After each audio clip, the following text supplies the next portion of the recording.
Vector चल रहा था, बहुत कुछ इसके बारे में बात हो चुकी है, आज विशेष बात करेंगे। हम बात करते हैं एक वेक्टर ए की, और यदि किसी वेक्टर को हम लैम्डा से गुणा करते हैं तो इसका मतलब एक ऐसा वेक्टर आ गया जिस वेक्टर जो वेक्टर ए वेक्टर का लंबाई उसकी लैम्डा गुना है, ये तो बात है। अगर मैं इस लैम्डा ए का परिमाण निकालूं तो आएगा लैम्डा का परिमाण, ठीक है। अगर इसका मान 1 हो जाए तो ये तभी हो सकता है जब मैं लैम्डा ए का मान ले लूं 1/mod ए। इफ अगर लैम्डा ए का मान मैंने a/mod ए ले लिया तो लैम्डा ए बार जो होगा हमारे पास ये हो गया a बार बटे a बार यानी लैम्डा ए इतना होगा। और ऐसा वेक्टर जिसका परिमाण 1 आता है उसे हम इकाई सदिश कहते हैं। क्या कहते हैं? इकाई सदिश कहते हैं। और इकाई सदिश, अब अगर लैम्डा ए की बात करें, लैम्डा ए बार क्या है? 1 इकाई सदिश होगा, और ये हम यूनिट वेक्टर पे बात कर रहे हैं। यूनिट वेक्टर मतलब इकाई सदिश, ठीक है। तो लैम्डा ए, लैम्डा का मान कितना है?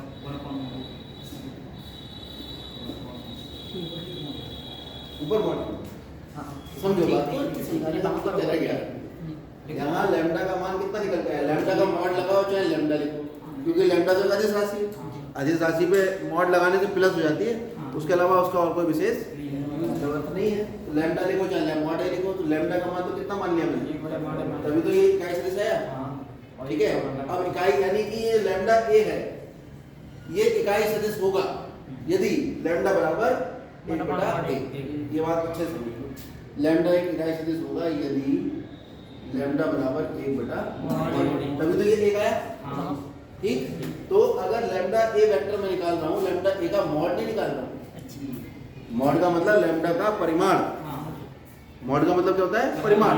मैं वेक्टर का परिमाण नहीं निकाल रहा हूँ, ये परिमाण है, मैं वेक्टर निकाल रहा हूँ, लैम्डा का मान मालूम है मुझे, तो लैम्डा ए कितना आ गया? a/, और इसको क्या कहा था मैंने? इकाई सदिश। तो ये किसका इकाई सदिश निकल के आया? ये निकल कर आया ए का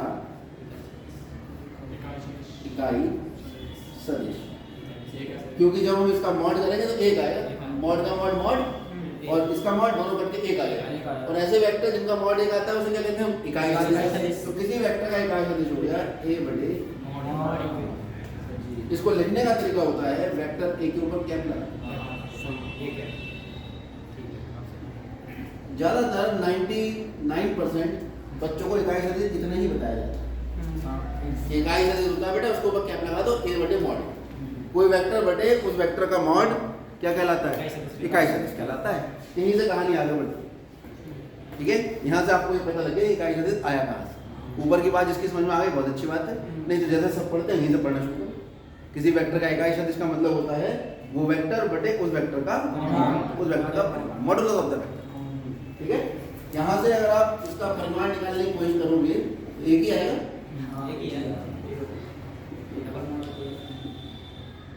डबल लगाओ ट्रिपल लगाओ मतलब तो एक ही होता है, कितना आ गया? तो हर वेक्टर का जो इकाई सदिश है उसका मान 1 होगा, उसका मान उसका परिमाण यानी मॉडुलस 1 होता है। और इकाई सदिश निकलता कैसे है? किसी वेक्टर को उसी की लंबाई से भाग करना, इकाई सदिश। कॉमन सेंस की बात है, एक वेक्टर 5 सेंटीमीटर लंबाई का है, एक वेक्टर 5 सेंटीमीटर लंबाई का है ये वेक्टर। तो अगर इसे मैं 5 से भाग कर दूं तो ये वेक्टर आएगा 1 सेंटीमीटर का, इसकी दिशा भी ये होगी और ये इसके समांतर होगा, क्योंकि वेक्टर तो हमारा इनिशियल पॉइंट से फ्री होता है, ठीक है। हमारे पास शायद इतनी लंबाई उतनी होनी चाहिए और वेक्टर के समांतर होना चाहिए और दिशा समान होनी चाहिए, तो वो वेक्टर समान वेक्टर कहलाते हैं, है ना। तो किसी वेक्टर इस 5 सेंटीमीटर वाले वेक्टर का नाम अगर मैं ए रखूं तो इस वेक्टर का नाम ए थोड़ी रहेगा, इसका नाम कुछ और हो जाएगा, इसका नाम हो जाएगा। ये बात समझ में आ गई? इससे ज़्यादा समझाना मुश्किल है, इससे ज़्यादा समझाना मुश्किल है, ठीक है। इतना ही यूनिट वेक्टर के बारे में आप समझिए। अब हम यूनिट वेक्टर के एप्लीकेशन पे पहुंच गए, इसका मेन एप्लीकेशन इसके मेन एप्लीकेशन से पहले आपको वही आदित्य तुम्हारी आंखें तिरछी हो रही है, क्या बात? योगा कर रहे हो? योगा होता है ना, एक यहाँ ऐसे करके ऐसे देखो, फिर ऐसे देखो, ऊपर देखो, नीचे देखो, उससे आईसाइट ठीक होती है ना? तो वो बाद में कर लेना, अभी इधर ध्यान। तो ये हमारे पास XYZ एक्सिस है, ये O है और यहाँ एक बिंदु P है। वो बिंदु यहाँ नहीं, यहाँ कल बताया था ना, यहाँ से ऐसे मिलाएंगे हम। तो ये O से हमने P को मिला दिया। इसके निर्देशांक होंगे X, Y, ठीक है। अब ये X, Y, Z आए कहाँ से? ये तो थोड़ा समय दे देते हैं, काम का है नहीं, घुसा दो इसे।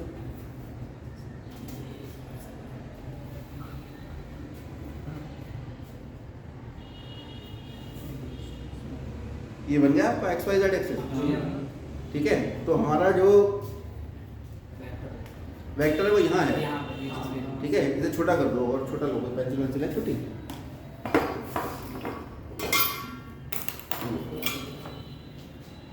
ये है, ये हमारा वेक्टर है। तो अगर इसके निर्देशांक x, y, z है, तो एक लंब में y x पे डालूंगा, एक लंब में x पे डालूंगा और एक लंब में z x पे डालूंगा। तो मूल बिंदु से वो लंब के पाद जो गिरेंगे जाके इस पे, वो जो मूल बिंदु से दूरी होगी वही x, y, z है। क्लियर है? अब इसको अगर मैं यहाँ दिखाऊंगा, कैसे दिखाऊंगा? एक लंब ऐसे डालूंगा, है ना? ऐसे दिखते हुए अच्छा नहीं लग रहा, तो क्या करना पड़ेगा? हम इस XY तल में, ये जो तल आया ये है, यहाँ लंब डालें, यहाँ पे गिरेगा, ये x अक्ष और y अक्ष। जब यहाँ लंब गिरा, एक फिर इस बिंदु से लंब इधर डालो, एक बिंदु से लंब इधर डालो, ये x आ जाएगा और ये y आ जाएगा। और इस बिंदु से सीधे z पे लंब डाल दोगे, वो सीधा z। तो XY जो निकलता है, हम सीधे इस तल में लंब डालेंगे। ये पूरा तल है, ये आया लंब, इसको यहाँ से जोड़ लीजिए। कितने डिग्री है? बात समझ में आ गई? ये ऐसे है पूरा सिस्टम। ये आया M, यहाँ से x अक्ष पे लंब डाल दीजिए, ये आ गया P।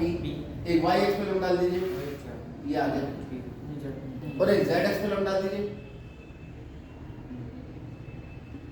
ये आ गया। यहाँ से OP बराबर होगा x, OQ बराबर होगा y और OR बराबर होगा z। कोई दिक्कत नहीं? ये तो सब कक्षा 11 में पढ़ा है, ठीक है? क्लियर है सब? तो अगर ये स्पेस में बिंदु P के निर्देशांक x, y, z थे, तो अक्षों पे अगर हमें निर्देशांक इनके देखने हैं कि ये कैसे आएंगे, तो हम एक प्लेन में लंब डालेंगे और उससे x अक्ष और y अक्ष पर लंब डाला, तो मूल बिंदु से दूरी आएगी, वो आपके पास x हो गई, ये y होगी और ये z होगी, ये x, ये y और ये इस OP की लंबाई मैं मान लेता हूँ r, माना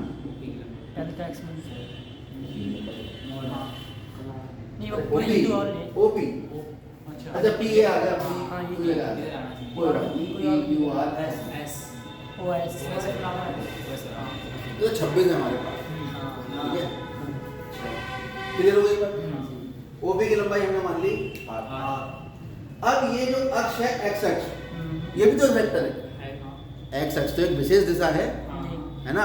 और x अक्ष की दिशा है, और अगर मैं कुछ लंबाई लूंगा तो वेक्टर बनते चले जाएंगे। किसी वेक्टर को अगर हम किसी सदिश से गुणा करते हैं, किसी वेक्टर को सदिश से गुणा करते हैं, जैसे यहाँ पर इस वेक्टर को किससे गुणा किया? ठीक है। अगर लैम्डा का मान 1/a था, 1/mod a, तो लैम्डा a जो बना वो क्या बना? इकाई सदिश। बात समझ में आ रही? ऐसे ही अगर लैम्डा इकाई सदिश है, उल्टा चलो, लैम्डा इकाई सदिश है, इकाई सदिश को अगर किसी सदिश से गुणा कर रहे हैं, इकाई सदिश को, इकाई सदिश कौन है? लैम्डा ए, क्योंकि लैम्डा ए नहीं, केवल इकाई सदिश जो है वो पूरा लैम्डा ए ही इकाई सदिश है, ठीक है, लैम्डा ए इकाई सदिश, हाँ यहाँ पर ठीक है।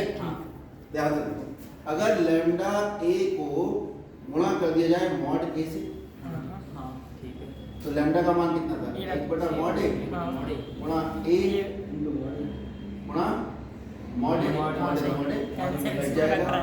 तो आपके पास कौन सा वेक्टर आ जाएगा? क्या ऐसे समझ लो कि इसको इधर गुणा कर दो। हाँ ठीक है, तो कोई वेक्टर अगर निकालना है तो इकाई सदिश को उस वेक्टर की लंबाई से गुणा कर दो। हाँ यही तो हो रहा है भाई। मॉड ए है क्या? मॉड ए उस वेक्टर की लंबाई है। अगर मैं यहाँ पे आपको समझाने की कोशिश करूँ तो वेक्टर ए कितना आ जाएगा? अगर ए इकाई सदिश ए बटे मॉड ए है तो वेक्टर ए बराबर इकाई सदिश गुणा मॉड ए नहीं आ जाएगा? आएगा। यानी एक सिद्धांत बन गया हमारे पास कि अगर कहीं पर मुझे कोई वेक्टर निकालना है तो मैं उस वेक्टर की लंबाई को उस दिशा में इकाई सदिश से गुणा करूंगा। कोई भी वेक्टर मुझे निकालना है किसी भी दिशा में, अब इधर आ जाओ, एक्स वाई जेड छोड़ दो, कहीं भी छोड़ दो, किसी वेक्टर को मुझे निकालना है किसी दिशा में, तो उस दिशा की अगर मुझे इकाई सदिश पता है तो उस इकाई सदिश की गुणा अगर मैं लंबाई से कर दूंगा तो उतनी लंबाई का वेक्टर आ जाएगा। ये बात दिमाग में फंस गई? चल, अच्छे से फंस गई? अब आप देखो ये कितनी लंबाई है? x। ये कब आई? जब इसका निर्देशांक x, y आई। अगर इसका निर्देशांक 2, 3, 5 होता तो 2 आ जाएगा। तो इसका मतलब ये इस बिंदु का, और जब मैंने इस बिंदु को O से जोड़ा तो एक स्थिति सदिश बना इस बिंदु का O। वो ये जो OP है, इस OP का x की दिशा में जो भाग है वो कितना है? और OP का y की दिशा में जो पार्ट है वो कितना है? इसे कहते हैं वियोजन। यहाँ मैं लिखूं OP का x अक्ष पर वियोजित भाग, फिजिक्स में खूब पढ़ाओ, कितना है? ऐसे OP का y अक्ष पर वियोजित भाग कितना हुआ? y। और OP का ठीक है, z अक्ष पर वियोजित भाग कितना है? अगर OP वेक्टर की बात करूं तो जब मैं OP वेक्टर की बात करूंगा तो OP वेक्टर का भाग तो वेक्टर के रूप में आएगा, ठीक। लेकिन हाँ इतना तो पता है मुझे कि OP जो एक सदिश है उसका जो मॉड है, पूरा परिमाण है जो OP है, उस OP का x अक्ष की दिशा में जो पार्ट है वो कितना है? x। यहाँ तो अगर मुझे x अक्ष की दिशा में इकाई सदिश पता लग जाए, उस इकाई सदिश की गुणा मैं x से कर दूं तो यहाँ तक का वेक्टर निकल आएगा। और यहाँ तक का वेक्टर जो है वो किसका भाग है? OP का भाग। किस दिशा में? पहुंच गई बात में? अब यदि x अक्ष की दिशा में फिक्स कर दिया गया इकाई सदिश, उसका नाम फिक्स है, I है। क्या नाम बताओ उसका? I। इसकी दिशा में, x अक्ष की दिशा में जो इकाई सदिश है वो कितना है? y अक्ष की दिशा में जो इकाई सदिश है उसका नाम है, और z अक्ष की दिशा में इकाई सदिश है उसका नाम है।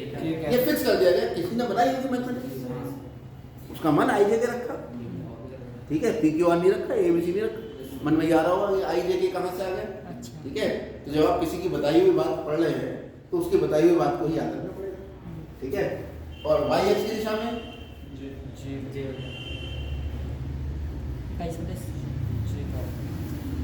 यूनिट वेक्टर वो हो गया j है, और z अक्ष की दिशा में वो हो गया आपका k है। ये हमने माना। तो OP वेक्टर का x अक्ष की दिशा में वियोजित भाग कौन सा है?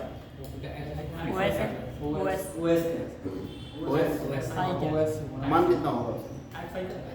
xi, क्योंकि वियोजित भाग है उसकी लंबाई x और यूनिट वेक्टर i, वेक्टर कितना आएगा? xi। और y अक्ष की दिशा में yj, और z अक्ष की दिशा में अतः x अक्ष कॉमा y अक्ष तथा z अक्ष की दिशा OP वेक्टर लिख दिया इस पर का वियोजित भाग कितना हुआ?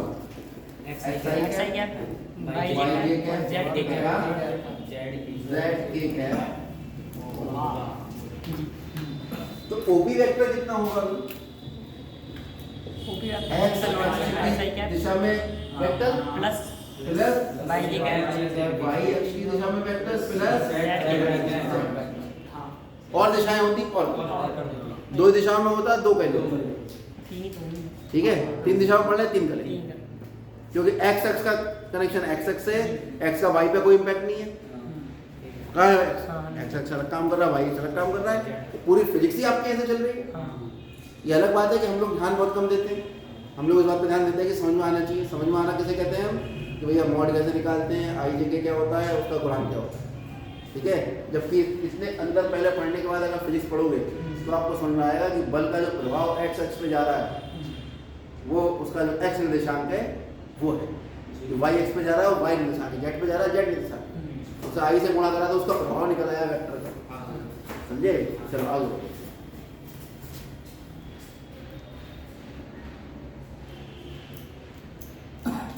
तो ओपी वेक्टर निकल गया। ओपी वेक्टर की लंबाई, अब वेक्टर की लंबाई कैसे निकलती है हम जानते हैं। किसी भी वेक्टर की लंबाई अगर हमें निकालनी है तो चलो देखते हैं कैसे निकलती है। देखो ये हमने लंब डाला था इस पर, ये लंब हुआ इस पर तो ये 90 डिग्री, ये y है तो ये y है, तो ये वाली दूरी कितनी आ जाएगी OM,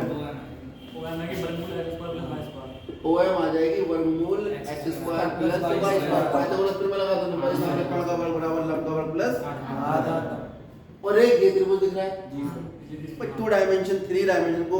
अब किसी तुमने वो कार्टून देखे होंगे टॉम एंड जेरी, देखा है किसी ने?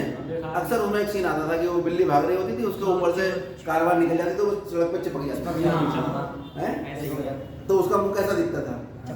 चपटा सा दिखता था। तो वो 3 डायमेंशन 2 डायमेंशन में हो गया, जैसे वो 3 डायमेंशन 2 डायमेंशन में हुआ है वैसे ही ये हमारा सारा सिस्टम जो चपटा हो रखा है। अब अपने मन की आंखों से इसे देखो, ठीक है, मन की आंखें खुली रखो। तो ये हमारे पास जो आई स्थिति इसमें ये कोण 90 डिग्री है ना, और ये 90 है और ये z है तो ये भी z के बराबर होगा क्योंकि ये ऊपर की तरफ करना था मुझे थोड़ा सा, ये लंब जो है यहाँ जाके गिरेगा ये z अक्ष। क्या नाम रखा था मैंने इसका?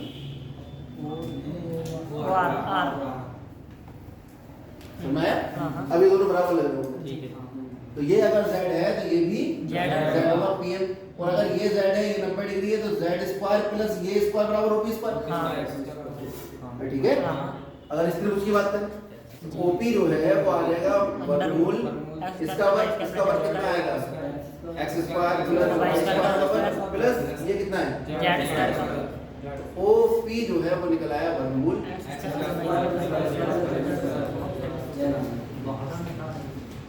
ठीक है।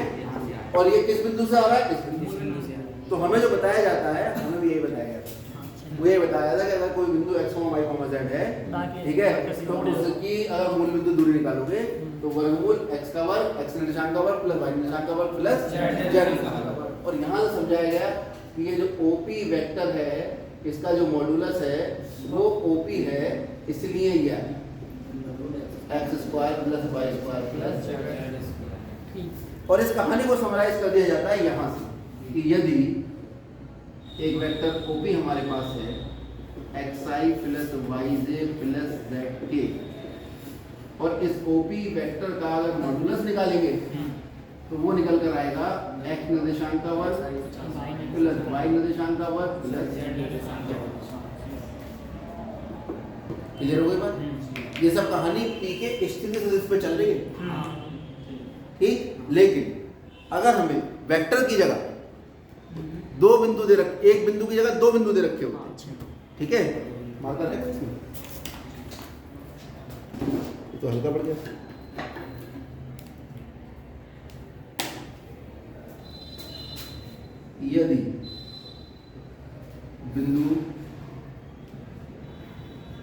x1, y1 तथा x2, y2 से को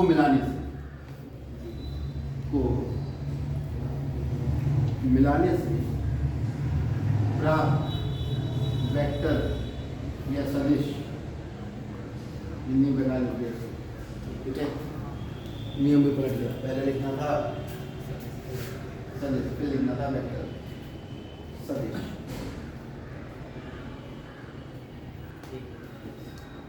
यदि बिंदु को प्राप्त करने से सदिश ए हो तो याद रखो जो वेक्टर ए का मान आएगा वो आएगा x2 माइनस x1 का आई क्या, क्योंकि जब उन्हें मिलाओगे तो x x पे जब लंब डालोगे वहां से दोनों बिंदुओं से तो वो x2 माइनस x1 आएगा आई क्या, गुणा i plus y2 minus y2 y2 minus y1 j cap plus z2 minus z1, z2 minus z1। ठीक है। और यहीं से इस वेक्टर का अगर मॉड निकालोगे under root x1 minus x1 का whole square x2 minus x1 plus y2 minus y1 का होल स्क्वायर और z2 माइनस z1 का होल स्क्वायर। ये उसी को बहुत अच्छे से समझ में आएगा जिस बच्चे ने कक्षा 11 में 3 डायमेंशन वाला चैप्टर को बढ़िया समझा होगा। भले ही वो चैप्टर खाली 2 या 3 पेज का ही था, सीधा कनेक्टेड है उससे डायरेक्ट। आगे बढ़ते हैं। देखिए हमारे यहाँ तो चमत्कार को नमस्कार होता है। जब तक तुम्हें बताया ना जाए कि वेक्टर का प्रयोग ऐसे हो रहा है, ठीक है। अगर तुम्हें पहले ही पता होता कि कक्षा 12 में कक्षा 11 की चीज़ का इतना भयंकर प्रयोग होगा तो पूरी किताब पढ़ दो, उसी पार्ट को रटते सबसे पहले। ठीक है, चलिए इस तरह आगे बढ़ेंगे और थोड़ा सा। अब मान लेते हैं हमें वेक्टर निकालना है दो बिंदुओं को जोड़ने वाले रेखाखंड का मध्य बिंदु। ठीक है,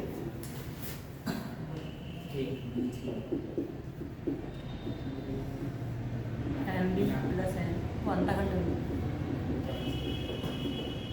ए प्लस बी पे 2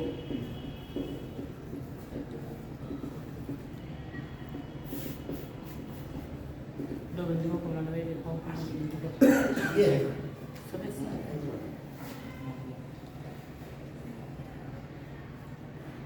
एक बिंदु है दूसरा बिंदु है x2, इन्हें हमने मिला दिया।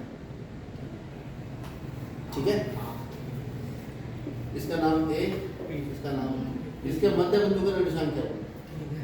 x1 प्लस x2 बटे 2 और y1 प्लस y2 बटे 2 और इस बिंदु को अगर हमें O से मिला तो इस तरीके से सारे इसी से सारे O M ये सदिश कितना आएगा?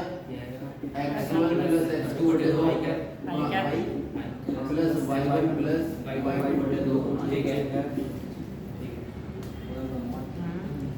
कोई दिक्कत? अब जरा गुणा करो। x1i plus x2i plus y1j plus y2j बटे 2 और 1/2 मैं कॉमन ले लूँ तो आएगा x1i प्लस y1j क्यों प्लस x2i प्लस y2j कोई दिक्कत? और ये x1i प्लस y1j क्या है? बिंदु A का स्थिति सदिश। और x2i प्लस y2j क्या है? बिंदु B का स्थिति सदिश। एक तरह से 1/2 OA vector OA vector plus OB vector बराबर OM वेक्टर बराबर O। ये बात समझ में आ रही है? हाँ। अगर मैं इस सवाल को अब बिंदु रूप में ना लेकर मैं कहूँ यदि दो बिंदु के स्थिति सदिश A व B कौन कौन है? तो बिंदुओं को मिलाने से प्राप्त रेखाखंड के मध्य बिंदु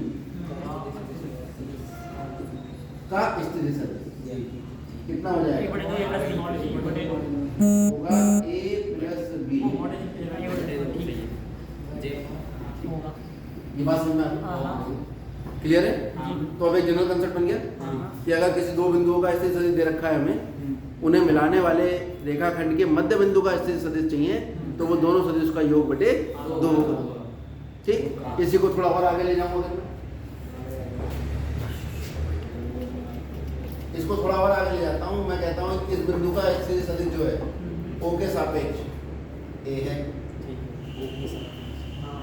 मूल बिंदु के सापेक्ष होता है स्थिति सदिश की बात कर रहा हूँ। इस बिंदु का स्थिति सदिश B है, ये A बिंदु है और ये B बिंदु है। अगर मैं AB को मिला रहा हूँ और AB पर कोई बिंदु P स्थित है जो इसे m अनुपात n में बांट रहा है, तो P का स्थिति सदिश कितना होगा? ठीक है, तो OP जो स्थिति सदिश है वो होगा MB प्लस MA बटे M प्लस N। क्योंकि आप इसका स्थिति सदिश x1, y1 इसका x2, y2 मानोगे तो ये निकल कर आएगा mx1 प्लस ny1 बटे m प्लस n है। वहां से वेक्टर निकालोगे OP गुणा i प्लस j, फिर x1 x2 को अलग करोगे, ये स्थिति है। क्लियर हो गई बात? तो अगर ये तो अंतर विभाजन हुआ, y विभाजन हुआ तो यहाँ पर माइनस आ जाएगा। ये पूरी प्रक्रिया अगर मैं इधर ले जाऊँ, एक त्रिभुज पे ले जाऊँ कि भैया एक त्रिभुज है ABC, इसके शीर्ष का स्थिति सदिश हो जाओगा नहीं, शीर्ष का स्थिति सदिश A है, इसका स्थिति सदिश B है और इसका स्थिति सदिश C है। तो इस वेक्टर का स्थिति सदिश कितना होगा? AB का। भाई स्थिति सदिश किसके सापेक्ष होता है? OA बराबर A, OB बराबर B और OC बराबर C। क्लियर हो रही है बात? और मैं तुमसे पूछ रहा हूँ AB का स्थिति सदिश बताओ तो क्या होगा? कल बताया था OB माइनस OA रेखाखंड का स्थिति सदिश होगा B का स्थिति सदिश माइनस A का स्थिति सदिश, यानी B माइनस AB का स्थिति सदिश हो जाएगा। नहीं, अब मैं क्या कह रहा हूँ BA का कह रहा हूँ तो हो जाएगा। और अगर मैं इसका कहता AC का CA का ये देखो ना किधर है, हाँ कितना हो जाएगा? C माइनस A OA नहीं तो A माइनस C होगा तो बाद में बढ़ेगा और ये B तो आएगा C minus C minus B। Clear हो गई बात? स्थिति सदिश अलग बात होती, बिंदु का स्थिति सदिश एक अलग चीज होती है, और बिंदुओं को मिलाने से रेखाखंड से बने रेखाखंड का स्थिति सदिश एक अलग चीज। ये बात दिमाग में बिल्कुल अच्छे से बैठा, क्योंकि सवाल जब आएगा तो आपको ये पहचानना होगा कि बिंदु का स्थिति सदिश दिया है या वेक्टर का दिया है, मतलब भुजा का दिया है, और ये नहीं पहचान पाए कहानी खराब। ठीक है, उतारना है कुछ?